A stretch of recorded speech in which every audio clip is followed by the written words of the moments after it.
When he got out of Percy's cab, a group of rebels charged at me and started to threaten me with weapons of all sorts. I almost got thrown into a jail cell, but Percy managed to calm the rebels down and explain everything to them.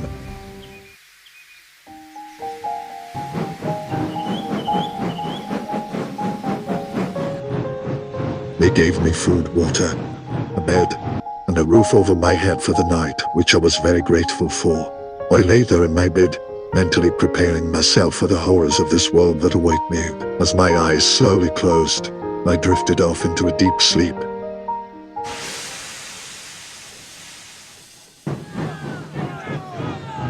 The next morning started with a lot of noise, people screaming and yelling, sirens blaring and gunshots firing. I ran outside to see what all the commotion was about. I was surprised to see the rebels with their guns locked on James. He looked scared and confused. I looked at him and realized this wasn't the James of this world. In fact, he was from mine. I ran through the crowd of rebels and asked them to hold their fire. And while doing so, I recognized the rebel leader. It was Charlie Sand, Edward's driver. He looked like he had been through several wars and had a bionic arm. I told him the story of how he got here and about Edward's gruesome fate. He was shocked when he heard the sad news, and a small tear trickled down his cheek. I approached James and started to try and calm him down. I told him I was Keith Gordon's driver and he remembered me. We all talked for a while. I found out how Edward was Charlie's favorite Indian. He said that he deserved better and I agreed. He told me how the rebels were fighting this war for the freedom of all people and Indians of Soldor. The empire was led by an evil dictator, Emperor Sir Topham Hatt. He's a person who controls the island of Soldor with fear and wants to destroy the rebellion at all costs. I told him Sir Topham Hatt of my world was the complete opposite. He was a loving, caring person that understood the feelings of his fellow Indians, which he found hard to believe.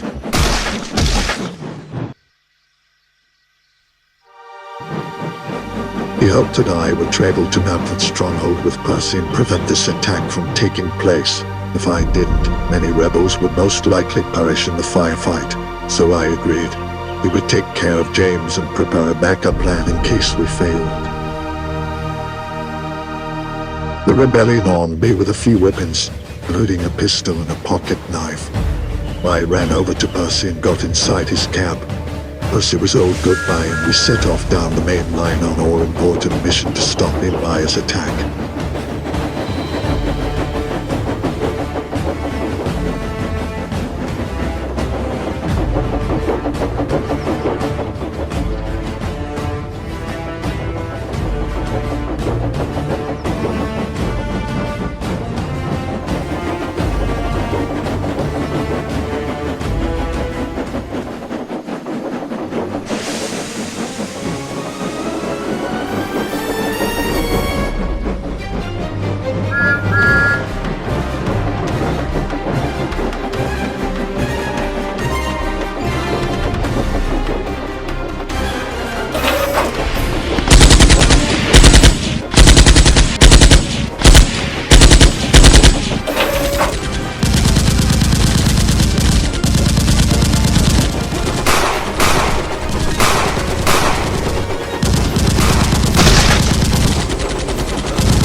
We arrived at Map Fort Stronghold hours later, but we were too late. Everybody had left, but some trucks remained carrying bullets, gunpowder, and explosives.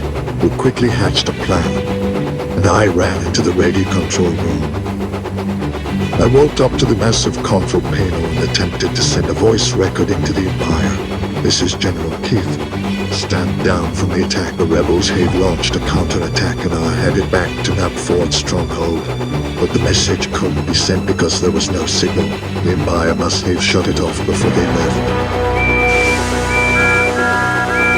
All of a sudden, Percy started to whistle frantically as Thomas screeched to a halt beside him. I ran out of the radio control room and dove into Percy's cab. The two engines charged towards Tidmouth Sheds. Percy quickly thought of a plan and managed to get behind Thomas.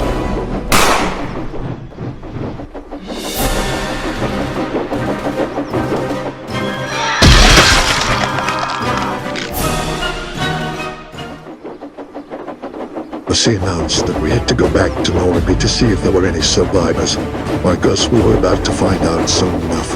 We raced away from Tidmouth Sheds while Percy reassured me that Normandy was just an outpost compared to the main base.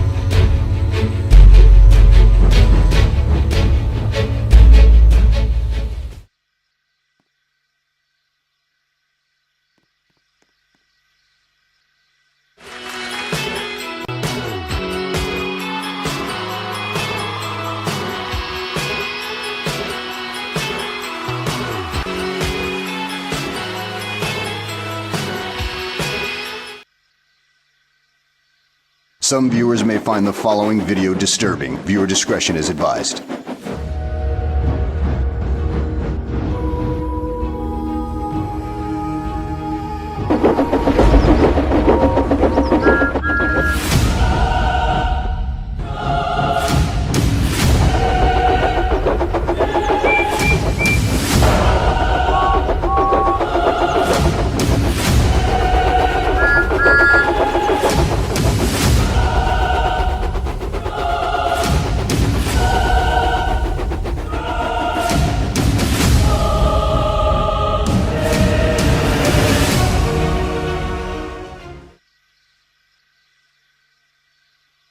Welcome to a world where everything you thought was good, nice, loving, those words have no meaning here. This world is pure evil beyond any meaning words.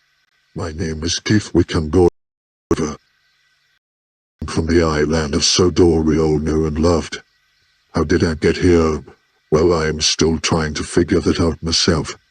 This is my story.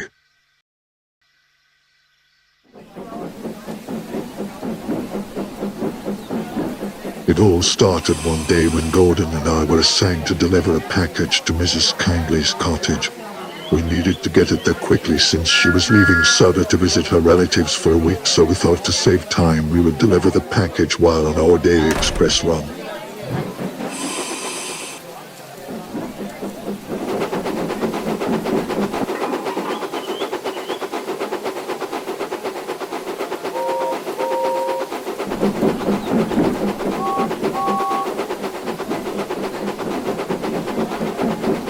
It didn't help that the weather was very bad. The rain hit the ground hard and the thunder and lightning was so loud that it caused my ears to ring. Then things got strange with the lighting patterns. Gordon had recently gotten a new fireman that day. Stephen was ill, so Sir Topham had got us a replacement.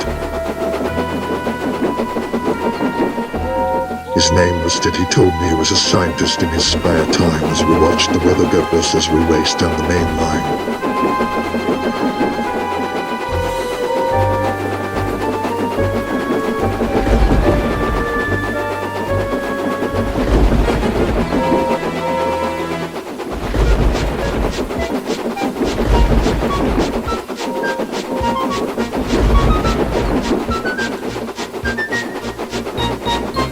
In an instant, we were bombarded with lightning strikes. It affected all of Gordon's systems. I felt dizzy. Doubt.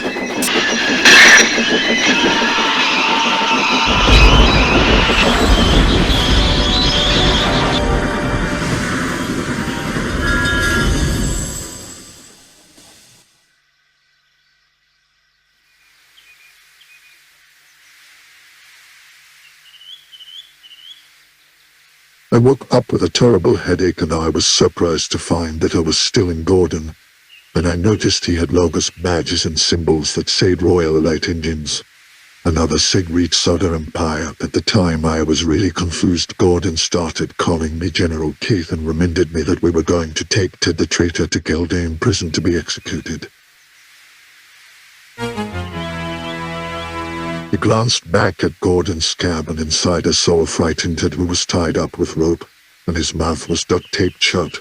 When I stared into his eyes, something inside of me told me that this was the Ted that I had seen moments ago.